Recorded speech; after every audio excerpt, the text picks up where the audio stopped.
الحمد لله رب العالمين الحمد لله رب العالمين والصلاة والسلام على سيد المرسلين وعلى آله وصحبه أجمعين.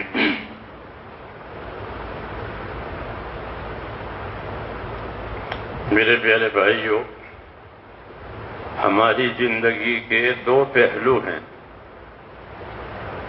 ایک مقصد حیات ہے، ایک ضرورت حیات ہے. دو چیزیں ہوتی ہیں، ایک زندگی کا مقصد کہ زندگی کیوں دی ہے، اور ایک زندگی کی ضرورت. تو ان دونوں میں توازن پیدا کرنا ضروری ہے. اگر زندگی کی ضرورت مثال کے طور پر پوری نہیں ہوئی تو کام نہیں بنے گا. جیسے کہ کھانا ہے، پینا ہے، پہننا اوڑھنا، مکان، شادی، یہ ضرورت حیات. اگر کوئی یہ ضرورت نہ پوری کرے تو اس کی زندگی مصیبت ہو جائے. اللہ نے ضرورتیں رکھی ہے کہ ضرورت پوری کرنے سے مقصد میں مدد ملتی ہے. ہاں، جیسے کہ ہم شہری کا کھانا کھاتے ہیں تو روزے میں مدد ملتی ہے،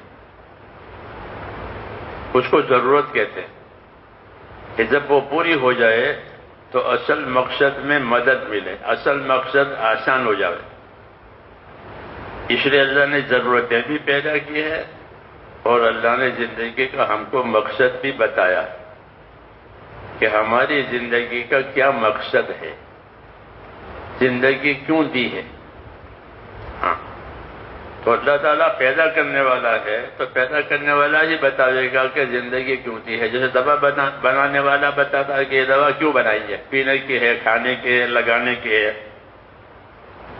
جی ہاں، باہر کی ہے، اندر کی ہے، وہ بنانے والا بتاتا ہے. تو جس نے زندگی بنائی ہماری، اس نے ہماری زندگی کا مقصد بھی بتایا کہ تمہاری زندگی میں نے اس لیے بنائی ہے کہ تم لوگ میری عبادت کرو گے اور کوئی کام تمہارے ذمے نہیں. ٹھیک ہے، میری عبادت تمہارے ذمے ہے کہ جناتوں کو، انسانوں کو صرف میں نے اپنی عبادت کے لیے پیدا کیا ہے، اور کوئی دوسری غرض ان سے نہیں ہے. تو یہ ہوا مقصد حیات. اگر یہ مقصد حیات فوت ہو گیا تو زندگی بیکار ہو گئی، زندگی وبال ہو گئی. اللہ نے زندگی دی تھی اور عبادت نہیں ہوئی تو اس کا حساب ہوگا. اولم نعمرکم ما یتذکر فیہ من تذکر وجاءکم النذیر. کہ کیا میں نے تم کو عمریں نہیں دی تھی؟ کیا میں نے تم کو عمریں نہیں دی تھی؟ اور ایسی عمریں دی تھی کہ اگر تم سمجھ بوجھ حاصل کرنا چاہتے تو تمہیں سمجھ بوجھ بھی مل جاتی. یعنی بچپن میں موت نہیں دی تھی، یا پاگل بنا کے موت نہیں دی، بلکہ بچپنا دیا، جوانی دی، بوڑھاپا دیا، سب کچھ دیا. جی ہاں، تو یہ کہہ رہے کہ وَلَمْ نُعَمِّرْكُمْ، کیا ہم نے تم کو عمریں ایسی نہیں دی تھی کہ اس میں اگر کوئی نصیحت حاصل کرنا چاہتے، مصلحت کی باتیں حاصل کرنا چاہتے تو کر سکتے. دوسرا کہ تمہارے پاس ڈرانے والے اسباب بھی آئے، ہاں، تاکہ تم بے خوف خطر نہ زندگی گزارو بلکہ ڈر کر کے زندگی گزارو. اس لیے تمہارے پاس ڈرنے کے اسباب بھی آئے، ڈرانے کے اسباب آئے. کہ ڈرانے کے کیا اسباب آئے؟ کہ تمہارے گھر میں موت نہیں ہوئی. کون سا گھر خالی ہے جس میں موت نہیں ہوتی؟ تو اگر گھر میں آج ایک ممبر کی موت ہوئی ہے تو کل کو دوسرے کی بھی ہوگی. مثلا باپ مر گئے تو بیٹے بھی مریں گے، اماں بھی مرے گی. جی ہاں، یہ خوف دلانے والے اسباب کہلاتے ہیں. کیا ہم نے تم کو ایسی عمر نہیں دی تھی کہ جس میں تم نصیحت حاصل کرنا چاہتے تو حاصل کر سکتے تھے، اور تمہارے پاس بے فکر ہو کر زندگی گزارنے سے بچانے کے لیے ڈرانے کے اسباب بھی پیدا کیے میں نے، کہ بے فکر ہو کر آزاد ہو کر ڈرانے زندگی نہ گزارو. ایسے ڈرانے کے اسباب آئے. تو ڈرانے کے کیا اسباب ہے؟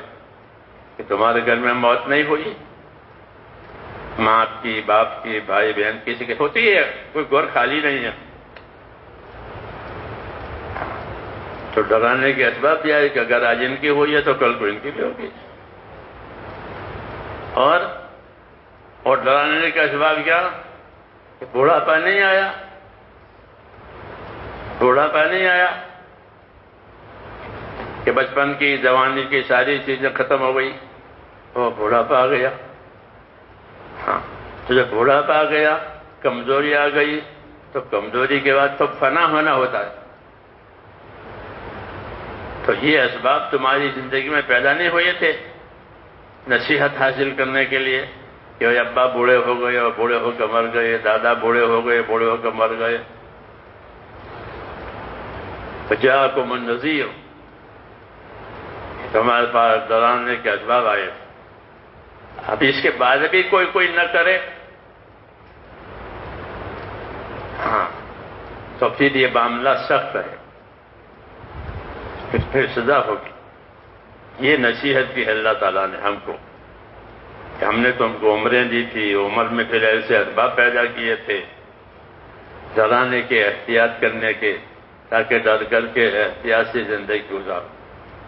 یہ تو تربیت کے لیے اور رہبری کے لیے. اور پھر ہم نے دین دیا تھا، دین اتارا تھا، تاکہ زندگی بے دینی میں نہ گزر جائے، کہ زندگی دین کے ساتھ گزرے. عبادت کے لیے پیدا کیا ہے، تو عبادت صحیح ہونے کے لیے دین ضروری ہے. کہ دین کس چیز کا نام ہے؟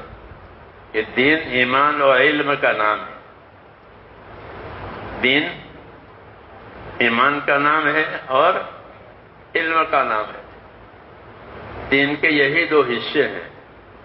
ایک ایمان، اللہ سے تعلق، معبود ہونے کا، کہ اللہ ہمارا معبود ہے، وہی عبادت کے لائق ہے، ہم اس کے بندے ہیں، عبادت کے لیے پیدا کیا ہے،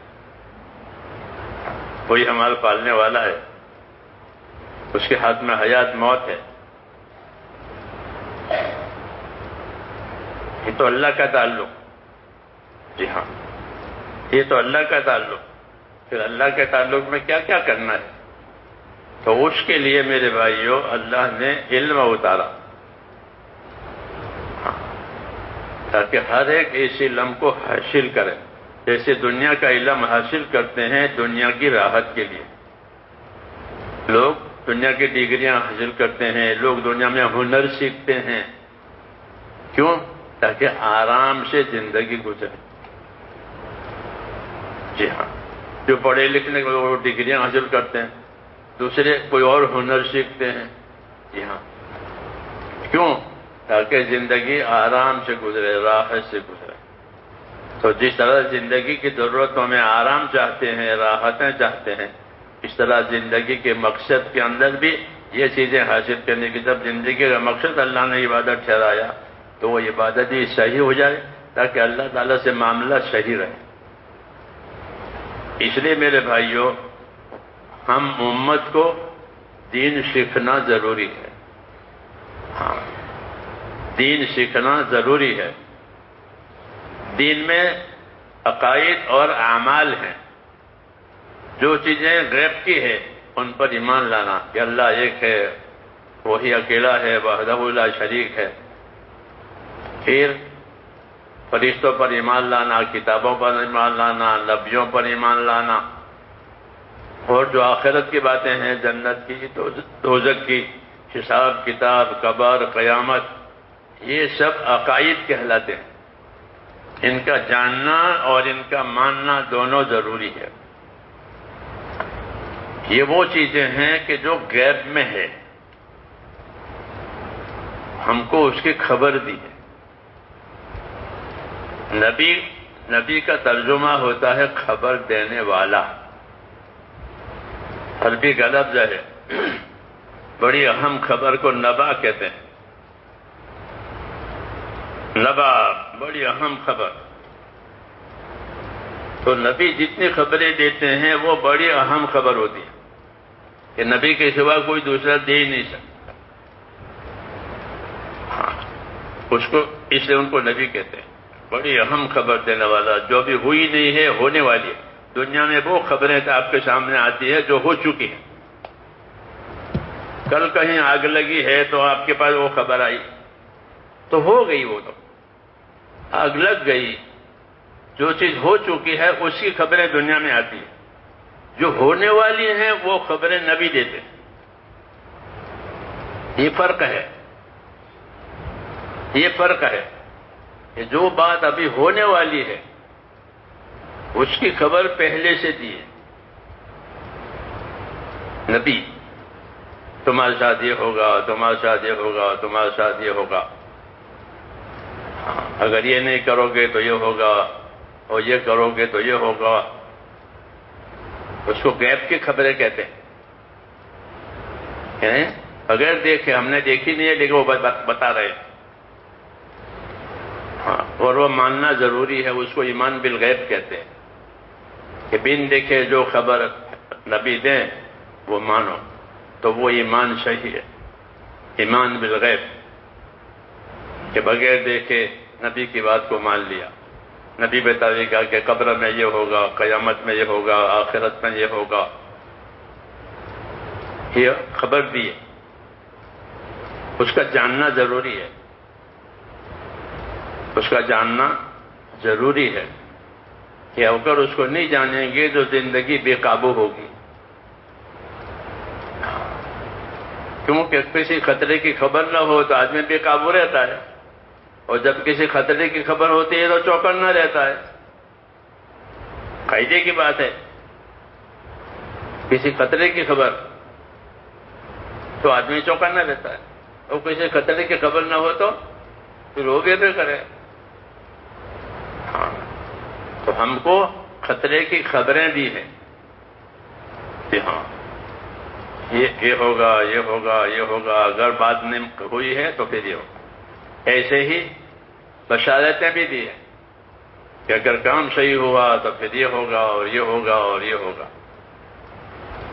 تاکہ اللہ سے امیدیں بھی باندھے اور اللہ سے ڈرے بھی. اللہ سے دونوں قسم کے تعلق رکھنے پڑتے ہیں. امید کا تعلق، کیونکہ اللہ کے سوا کوئی امید پوری کرنے والا نہیں ہے. اللہ کے سوا کوئی امید پوری کرنے والا نہیں. انقطع الرجاء الا منک، یا اللہ ہماری امیدیں کٹی ہوئی ہیں سب سے سوائے تیرے. اللہ سے امیدیں ہیں اور کسی سے امید نہیں ہے، کیونکہ کسی میں قدرت ہی نہیں ہے. قدرت تو اللہ میں ہے. اس لیے اللہ سے امیدوار رہو. ابشروا واملوا ما یسرکم، حدیث شریف میں ہے. بشارتیں سنو نبی کی، امیدوار رہو اللہ سے ایسے حالات کے جو تمہیں خوش کر دیں گے. ہاں، بشارتیں سنو نبی کی کہ نبی اطاعت پر بشارت دیں گے کہ زندگی تابعداری پر ہوئی تو تمہارے لیے بشارتیں ہیں، برکتیں ہیں.